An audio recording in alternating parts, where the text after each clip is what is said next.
Matthieu, chapitre 23. Alors Jésus parla aux foules et à ses disciples, disant: Les scribes et les pharisiens se sont assis sur la chaire de Moïse. Faites donc et observez tout ce qu'ils vous disent, mais n'imitez pas leurs actions, car ils disent et ne font pas. Ils lient des fardeaux pesants et difficiles à porter, et les mettent sur les épaules des hommes, mais eux, ils ne veulent pas les remuer du doigt. Ils font toutes leurs actions pour être vus des hommes, car ils élargissent leurs phylactères et allongent leurs houppes.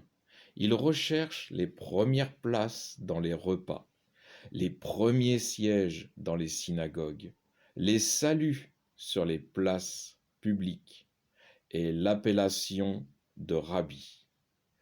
Pour vous, ne vous faites point appeler rabbi, car il n'est pour vous qu'un seul maître, et vous êtes tous frères. Et ne donnez à personne sur la terre le nom de Père, car il n'est pour vous qu'un seul Père, celui des cieux. Et qu'on ne vous appelle pas non plus Maître, car vous n'avez qu'un Maître, le Christ. Le plus grand d'entre vous sera votre serviteur. Quiconque s'élèvera sera abaissé, et quiconque s'abaissera sera élevé. Malheur à vous, scribes et pharisiens hypocrites, parce que vous fermez au nez des hommes le royaume des cieux. Vous-même, en effet, n'entrez pas, et vous ne laissez pas entrer ceux qui sont pour entrer. La question qu'on pourrait se poser, c'est pourquoi le royaume des cieux est fermé au nez de certains hommes. Jésus a déjà donné la réponse dans les chapitres précédents. Des aveugles guident des aveugles. Lisons, méditons et écoutons ce que Dieu dit dans sa parole, pour ne plus être un aveugle guidé par des aveugles. Il n'y a pas besoin d'intermédiaire entre nous et Dieu. Je ne parle pas de rassemblement chrétien, là, c'est pas du tout ce que je parle. Je parle d'un intermédiaire. Jésus l'a déjà dit, entre dans ta chambre et prie ton Père. Il n'y a personne d'autre. Il n'y a pas d'intermédiaire. C'est une relation intime et personnelle. Je poursuis verset 14. Malheur à vous, scribes et pharisiens, hypocrites, parce que vous dévorez les maisons des veuves, cela sous le semblant de longues prières. C'est pourquoi vous subirez une plus forte condamnation.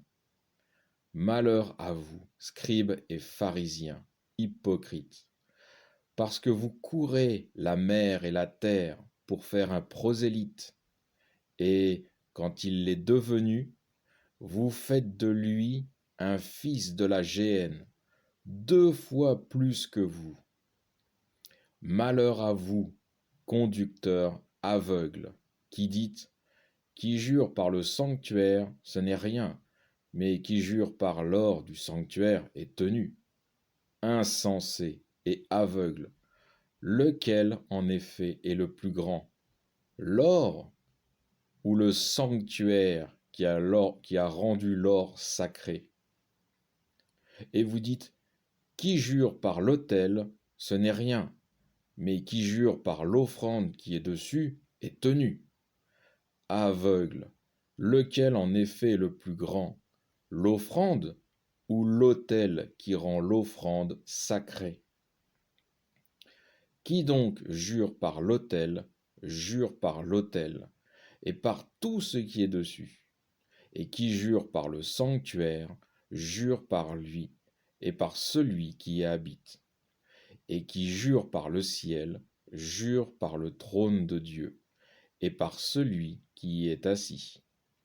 Malheur à vous, scribes et pharisiens, hypocrites, parce que vous payez la dîme de la menthe, du fenouil et du cumin, et que vous négligez les points les plus graves de la loi, la justice, la miséricorde et la foi. Il fallait pratiquer ceci sans omettre cela. Conducteur aveugle, qui filtrait le moustique et avalait le chameau. Malheur à vous, scribes et pharisiens hypocrites, parce que vous purifiez le dehors de la coupe et du plat, quand le dedans est rempli du produit de la rapine et de l'intempérance. Pharisiens aveugles, purifie d'abord le dedans de la coupe, afin que le dehors aussi devienne pur.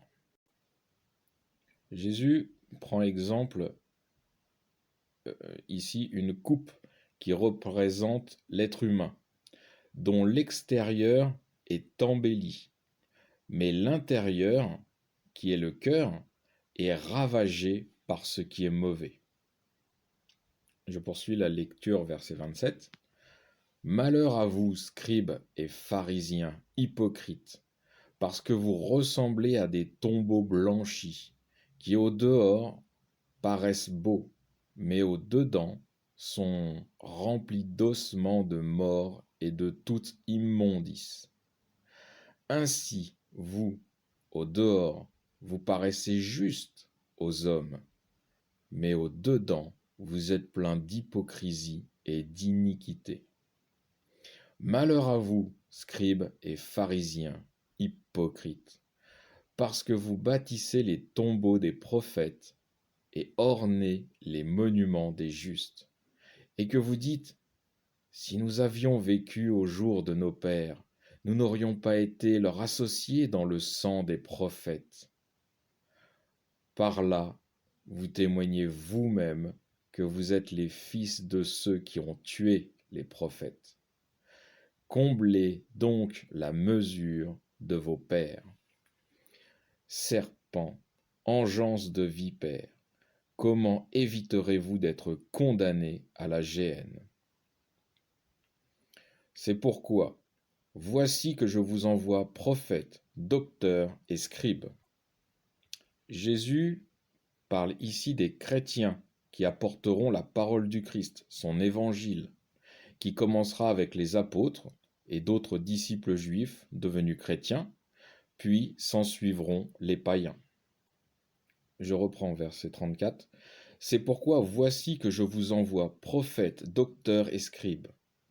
Vous en tuerez et crucifierez, vous en flagellerez dans vos synagogues, vous en persécuterez de ville en ville, afin que retombe sur vous tout le sang innocent répandu sur la terre, depuis le sang du juste Abel jusqu'au sang de Zacharie, fils de Baraki, que vous avez tué entre le sanctuaire et l'autel.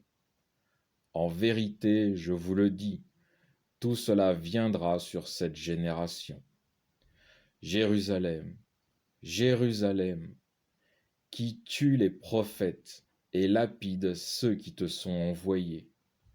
Que de fois j'ai voulu rassembler tes enfants, comme une poule rassemble ses poussins sous ses ailes, et vous n'avez pas voulu. Voici que votre maison va vous être laissée déserte. Car, je vous le dis, vous ne me verrez plus désormais que vous n'ayez dit « Béni celui qui vient au nom du Seigneur ». Fin du chapitre 23.